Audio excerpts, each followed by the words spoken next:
Good morning, students. I hope you all are fine at your place. So, our today's topic of business law is contract of bailment and pledge. So, let us start with the meaning of bailment. The word bailment is derived from the French word bailer, which means to deliver. It means handing over of goods from one person to another. जो bailment word है इसकी derivation हुई from the French word bailer, जिसका मतलब है deliver करना. It means handling over करना goods को from one person to another, and bailment implies a voluntary change of possession of goods from one person to another. जो contract of bailment है वो defined है under section 148 to section 171 of the Indian contract act. जो contract of bailment है वो contract होगा जिसमें two parties involve होंगी. So under a contract of bailment एक पर्सन अपने गुड्स को डिलीवर करेगा to another for some purpose, and जब वो पर्पस फुलफ़िल हो जाएगा, एकम्प्लिश हो जाएगा, तो जो गुड्स हैं वो रिटर्न कर देगा that person according to the condition of the person delivering them. जो कॉन्ट्रैक्ट ऑफ बेलमेंट होगा वो मूवेबल प्रॉपर्टी के लिए होगा, कोई भी स्पेसिफिक प्रॉपर्टी के लिए होगा, जिसमें एक पर्सन अपनी प्रॉपर्टी या अपने गुड्स को ट्रांसफ़र करेगा to another for a specified period of time. जो ऑनरशिप होगी उस प्रॉपर्टी की या उन गुड्स की वो ऑनर के पास ही रहेगी, सिर्फ उसका पोजीशन ट्रांसफ़र होगा from one person to another. So contract of bailment में टू पार्टीज़ होंगी, बेलर एंड बेली. जो पर्सन अपने गुड्स को किसी पर्टिकुलर पर्पस के लिए किसी दूसरे पर्सन को देगा that is called bailor, and जिसे वो गुड्स मिलेंगे that person is called Bailey.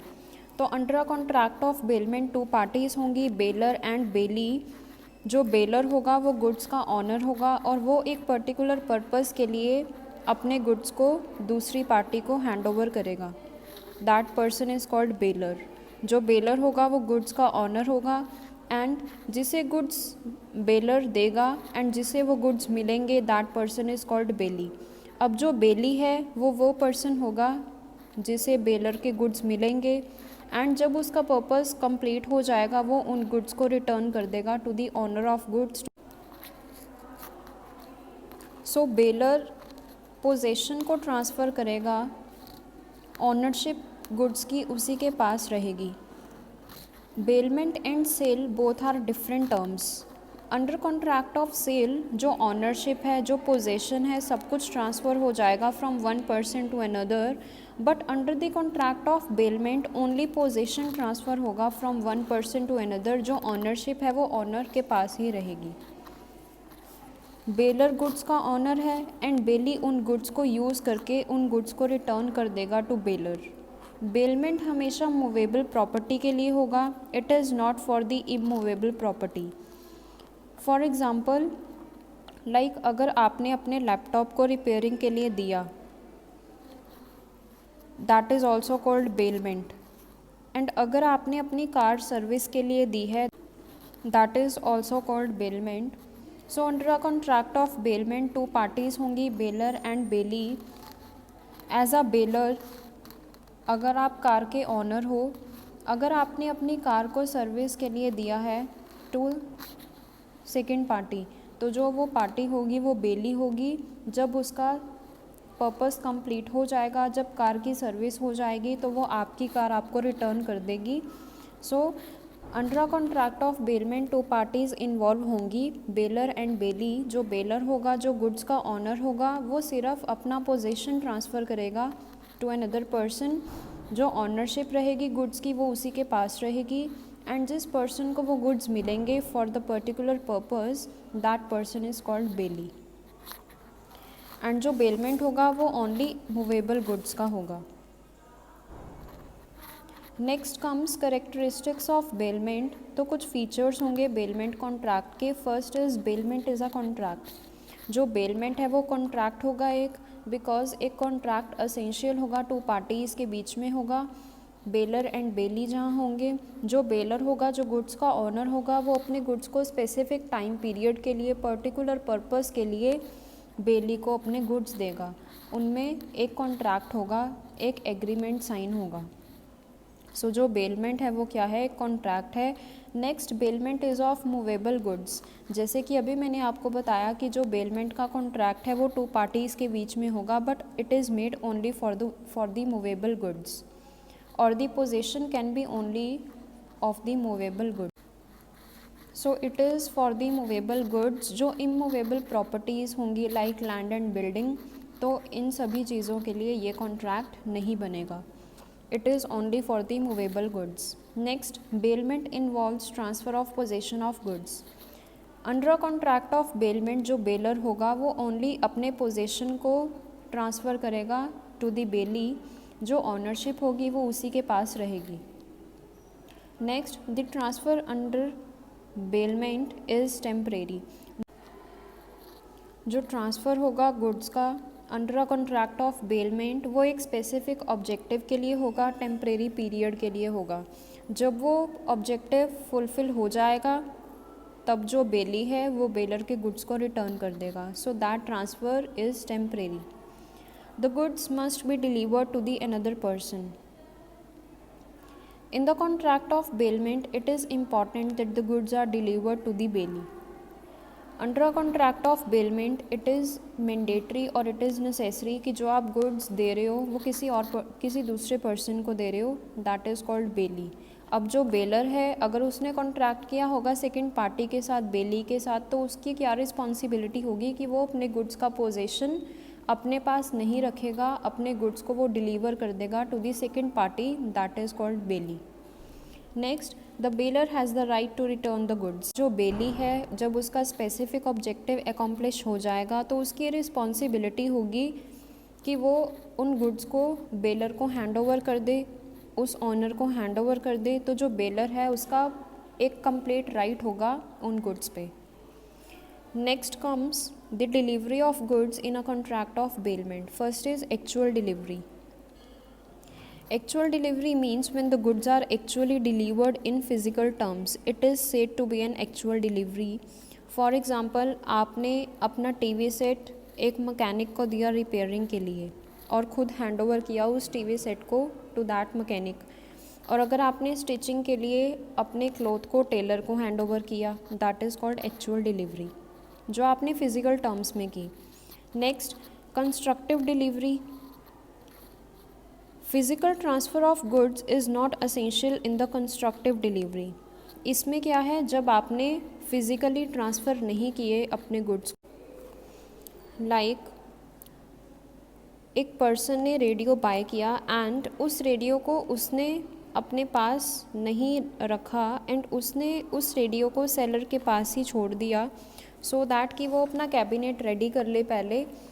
So it will be a constructive delivery because जो वो पर्सन था उसने परचेज़ तो कर लिया radio but has not physically been delivered. तो जो रेडियो है अभी उसकी डिलीवरी नहीं हुई, वो अभी सेलर के पास ही है, that is called constructive delivery. Next is token delivery. जब डिलीवरी सिंबलिक वे में होगी। Token delivery means a symbolic delivery. It means जब गुड्स आपने डिलीवर नहीं किए टू दी बेली बट कोई भी ऐसा एक्ट किया कि जिससे ये क्लियर हो गया कि आपने गुड्स को डिलीवर कर दिया है, ट्रांसफ़र कर दिया है to the bailee. Like for example handling over the key of the godown. अगर आपने हैंड ओवर कर दी है गोडाउन की to the bailee, so it is implied कि आपने गुड्स को डिलीवर कर दिया to the bailee, but physically actual delivery नहीं हुई बट एक सिंबलिक वे में डिलीवरी हुई है। सो फॉर एग्ज़ाम्पल जैसे अभी मैंने आपको बताया कि अगर आपने एक पर्सन को गोडाउन की हैंड ओवर कर दी तो इट मीन्स आपने गुड्स को डिलीवर कर दिया। Next comes the types of contract of bailment. First is contract from the point of view of rewards. First is bailment for reward. First is bailment for reward in such a case जहाँ एक charge specify होगा at the time of making the contract, और we can say that जहाँ consideration होगा between the bailor and bailee. For example, आपने bank में lock कर लिया एंड उसके लिए आप चार्ज पे करोगे बैंक को। एंड अगर आपने अपनी कार सर्विस के लिए दी है टू द मैकेनिक, तो तब भी आप क्या पे करोगे, एक स्पेसिफिक चार्ज पे करोगे। सो बेलमेंट फॉर रिवॉर्ड में एक रिवॉर्ड होगा, एक स्पेसिफिक चार्ज जहाँ क्लियर होगा for the bailee to keeping something for the bailor. Next is gratuitous bailment. So in the gratuitous bailment, जहाँ कोई भी कंसिडरेशन नहीं होगा between the bailor and bailing, like अगर ए ने अपनी बाईसाइकिल दी अपने फ्रेंड को बी को, so he does not expect to be paid for it, जहाँ पे कोई भी कंसिडरेशन नहीं होगा बेलर एंड बेली में। Next comes contracts from the point of view of object. First is bailment for use. अगर गुड्स के ऑनर ने अपने गुड्स को किसी स्पेसिफिक पर्सन को दिया होगा यूज़ करने के लिए, तो that contract is called bailment for use. Next, bailment for safe custody. अगर बेलर ने अपनी आइटम या अपने गुड्स को हैंड ओवर किया होगा to bailee for the safe custody, so that कि वो उसे सेफली अपने पास रख पाए, तो that is called bailment for the safe custody. Next is bailment for carriage. जब एक बेलर ने गुड्स का चार्ज दिया होगा ट्रांसपोर्टेशन कंपनी को for the transportation from one place to another, so that is called bailment of carriage. Next, bailment for the alteration in shape. अगर एक person ने अपने गुड्स को हैंड ओवर किया होगा to another with the main objective of getting the shape of the item altered, so that कि वो उस आइटम में, वो उस गुड्स में ऑल्ट्रेशन कर पाए, सो that is called bailment for the alteration in shape. Next, bailment for repair. अगर एक पर्सन ने अपने गुड्स को हैंड ओवर किया होगा to another person for repairing, so that is called bailment for repair. Next, bailment for pledge. It means अगर एक debtor ने अपने वैल्यूएबल आइटम को या गुड को हैंड ओवर किया होगा क्रेडिटर को as a security for a loan, so it is called bailment for pledge. Next comes the duties and responsibilities of a bailor. अब जो ऑनर है गुड्स का, जो बेलर होगा, उसकी क्या ड्यूटीज़ एंड रिस्पॉन्सिबिलिटीज़ होंगी। First is to disclose the faults in the goods bailed. As a owner of the goods उसकी ये रिस्पॉन्सिबिलिटी होगी, बेलर की ये ड्यूटी होगी कि जितने भी फॉल्ट्स हैं, जितने भी डिफेक्ट्स हैं गुड्स में, जो कि बेली को वो देगा, उसे प्रॉपर डिस्क्लोजर उनका करे, सो दैट कि जो बेली है उसे भी पता हो कि गुड्स में क्या क्या डिफेक्ट्स हैं। Next, to repay the necessary expenses. In case अगर बेलमेंट के कॉन्ट्रैक्ट में अगर कोई भी एक्सपेंसेस अकर हुए हैं और उन एक्सपेंसेस को अगर बियर किया है बेली ने, तो जो बेलर है उसकी रिस्पॉन्सिबिलिटी होगी, बाय लॉ वो बाउंड होगा कि वो सभी नेसेसरी एक्सपेंसेस को पे आउट करे टू द बेली, जो बेली ने इंकर किए हैं on the behalf of bailor. So in case of any repair, जो बेलर है उसकी रिस्पॉन्सिबिलिटी होगी कि वो बेली को नेसेसरी एक्सपेंसेस पे आउट करे। Next is to indemnify the bailee. In case अगर गुड्स की वजह से कोई भी डैमेज हुआ होगा बेली को, सो जो बेलर होगा उसकी ये रिस्पॉन्सिबिलिटी होगी कि वो बेली को इंडेमनीफाई करें। Indemnify means to compensate for the loss. Next, liability on the premature breach of bailment. In case अगर बेलर ने कॉन्ट्रैक्ट को ब्रीच किया है, बेलर एंड बेली के बीच में जो कॉन्ट्रैक्ट हुआ था स्पेसिफिक टाइम पीरियड के लिए, अगर बेलर ने उस टाइम पीरियड से पहले ही कॉन्ट्रैक्ट को तोड़ दिया, फिनिश कर दिया, प्रीमेच्योर ब्रीच कर दिया उस बेलमेंट का, तो लायबल कौन होगा उस चीज़ के लिए? बेलर लायबल होगा। Next comes the rights of bailor. अब बेलर के क्या क्या राइट्स होंगे? Right of indemnity for losses due to negligence by the bailee. If due to negligence by the bailee अगर कोई भी लॉस हुआ है, तो जो बेलर है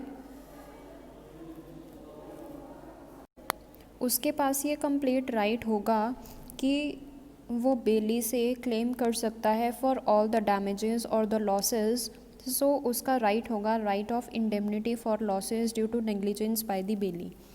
अगर due to carelessness of the bailee और नेग्लिजेंस बाय द बेली अगर कोई भी लॉस हुआ है बिकॉज बेली ने प्रॉपर केयर नहीं की गुड्स की, तो जो बेलर है उसके पास राइट होगा राइट ऑफ इंडेमनिटी।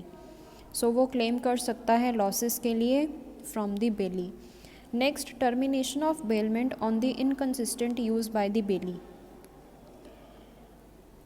अब जो बेली है अगर उसने इनकंसिस्टेंट यूज़ किया होगा बेलर के गुड्स का, तो जो बेलर है उसके पास ये राइट होगा कि वो बेलमेंट के कॉन्ट्रैक्ट को टर्मिनेट भी कर सकता है।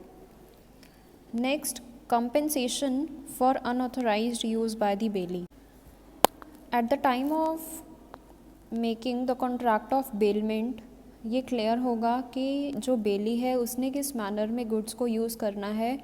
सो अगर इन केस बेली ने उन गुड्स को उसी मैनर में यूज़ नहीं किया, तो जो बेलर होगा उसका ये राइट होगा कि वो कंपेंसेशन क्लेम कर सकता है for the unauthorised use by the bailee.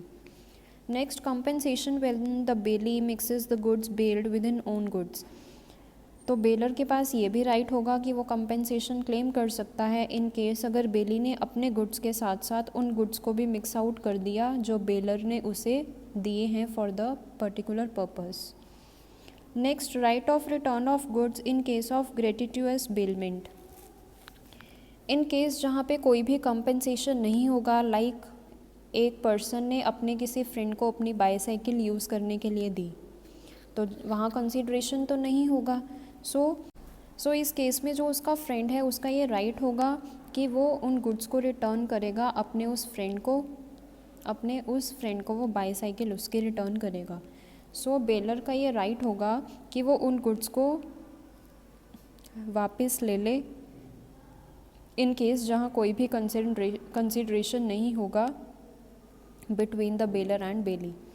Next, right to get the goods back. जब एक पर्टिकुलर पर्पस एकम्प्लिश हो जाएगा तो बेलर की ये रिस्पॉन्सिबिलिटी है, उसका राइट है कि वो अपने गुड्स को वापस अपने पास रखे and the bailor is entitled to get back the goods under bailment. Next, right to increase और profit from the goods bailed. In case अगर कोई भी गुड्स में इंक्रीमेंट हुआ है अंडर द बेलमेंट और अगर कोई भी प्रॉफिट जनरेट हुआ है बिकॉज ऑफ एनी कॉन्ट्रैक्ट,